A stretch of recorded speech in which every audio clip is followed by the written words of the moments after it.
And the question that's raised by politicians is, how much will a project cost? The question is not how much will it cost. Do we have the resources? And we have the resources today to house everyone, build hospitals all over the world, build schools all over the world, the finest equipment and labs for teaching and doing medical research. So you see, we have all that, but we're in a monetary system. And in a monetary system, there's profit. And what is the fundamental mechanism that drives the profit system besides self-interest? What is it exactly that maintains that competitive edge at its core? Is it high efficiency and sustainability? No, that isn't part of their design. Nothing produced in our profit-based society is even remotely sustainable or efficient. If it was, there wouldn't be a multi-million-dollar-a-year service industry for automobiles, nor would the average lifespan for most electronics be less than 3 months before they're obsolete. Is it abundance? Absolutely not. Abundance, as based on the laws of supply and demand, is actually a negative thing. If a diamond company finds 10 times the usual amount of diamonds during their mining, it means the supply of diamonds has increased, which means the cost and profit per diamond drops. The fact is, efficiency, sustainability, and abundance are enemies of profit. To put it into a word, it is the mechanism of scarcity that increases profits. What is scarcity? Based on keeping products valuable. Slowing up production on oil raises the price. Maintaining scarcity of diamonds keeps the price high. They burn diamonds at the Kimberley diamond mines. They're made of carbon. That keeps the price up. So then, what does it mean for society when scarcity, either produced naturally or through manipulation, is a beneficial condition for industry? It means that sustainability and abundance will never ever occur in a profit system, for it simply goes against the very nature of the structure. Therefore, it is impossible to have a world without war or poverty. It is impossible to continually advance technology to its most efficient and productive states. And, most dramatically, it is impossible to expect human beings to behave in truly ethical or decent ways.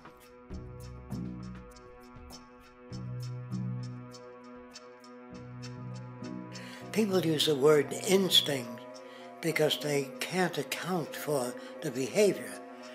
They sit back and they evaluate with their lack of knowledge, and they say things like, humans are built a certain way, greed is a natural thing, as though they've worked for years on it, and it's no more natural than wearing clothing.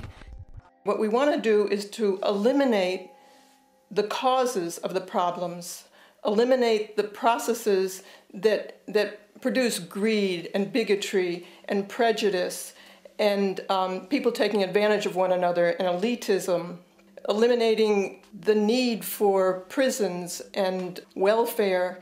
We have always had these problems because we have always lived within scarcity and barter and monetary systems that produce scarcity. If you eradicate the conditions that generate what you call socially offensive behavior, it does not exist. The guy said, well, isn't that inborn? No, it's not. There is no human nature, there's human behavior, and that's always been changed throughout history. You're not born with bigotry and greed and corruption and hatred. You pick that up within the society. War, poverty, corruption, hunger, misery, human suffering will not change in a monetary system. That is, there'll be very little significant change. It's going to take the redesign of our culture, our values, and it has to be related to the carrying capacity of the earth, not some human opinion or some politician's notions of the way the world ought to be, or some religious notions of the conduct of human affairs. And that's what the Venus Project is about. The society that we're about to talk about is a society that is free of all the old superstitions, incarceration, prisons, police, cruelty, and law. All laws will disappear, and the professions will disappear that are no longer valid, such as stockbrokers, bankers, advertising, gone forever, because it's no longer relevant.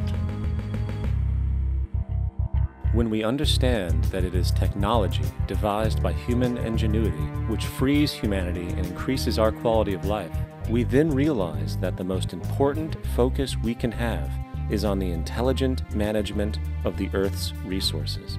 For it is from these natural resources we gain the materials to continue our path of prosperity.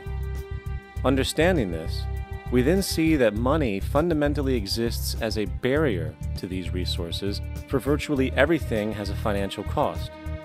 And why do we need money to obtain these resources?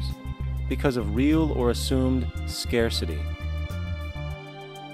We don't usually pay for air and tap water because it is in such high abundance, selling it would be pointless.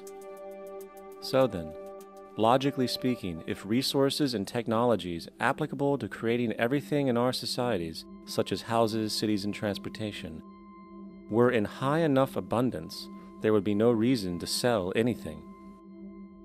Likewise, if automation and machinery was so technologically advanced as to relieve human beings of labor, there would be no reason to have a job. And with these social aspects taken care of, there would be no reason to have money at all. So the ultimate question remains: do we on Earth have enough resources and technological understanding to create a society of such abundance that everything we have now could be available without a price tag and without the need for submission through employment? Yes, we do. We have the resources and technology to enable this at a minimum, along with the ability to raise the standard of living so high that people in the future will look back at our civilization now and gawk at how primitive and immature our society was. What the Venus Project proposes is an entirely different system that's updated to present-day knowledge. We've never given scientists the problem of how do you design a society which would eliminate boring and monotonous jobs, that would eliminate accidents in transportation, that would enable people to have a high standard of living, that would eliminate poisons in our food, that would give us other sources of energy that are clean and efficient. We can do that out there.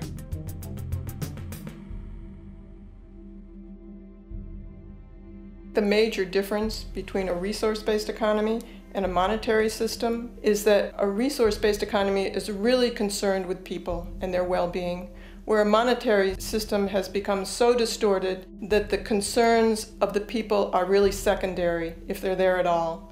The products that are turned out are for how much money you can get. If there is a problem in society and you can't earn money from solving that problem, then it won't be done. The resource-based economy is really not close to anything that's been tried. And with all our technology today, we can create abundance. It could be used to improve everyone's lifestyle. Abundance all over the world if we use our technology wisely and maintain the environment. It's a very different system, and it's very hard to talk about because the public is not that well enough informed as to the state of technology.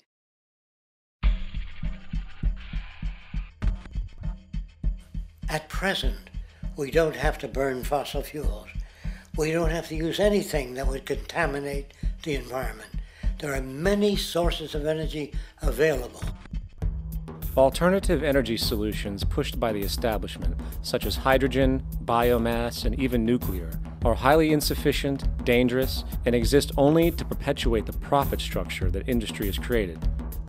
When we look beyond the propaganda and self-serving solutions put forth by the energy companies, we find a seemingly endless stream of clean, abundant, and renewable energy for generating power. Solar and wind energy are well known to the public, but the true potential of these mediums remains unexpressed.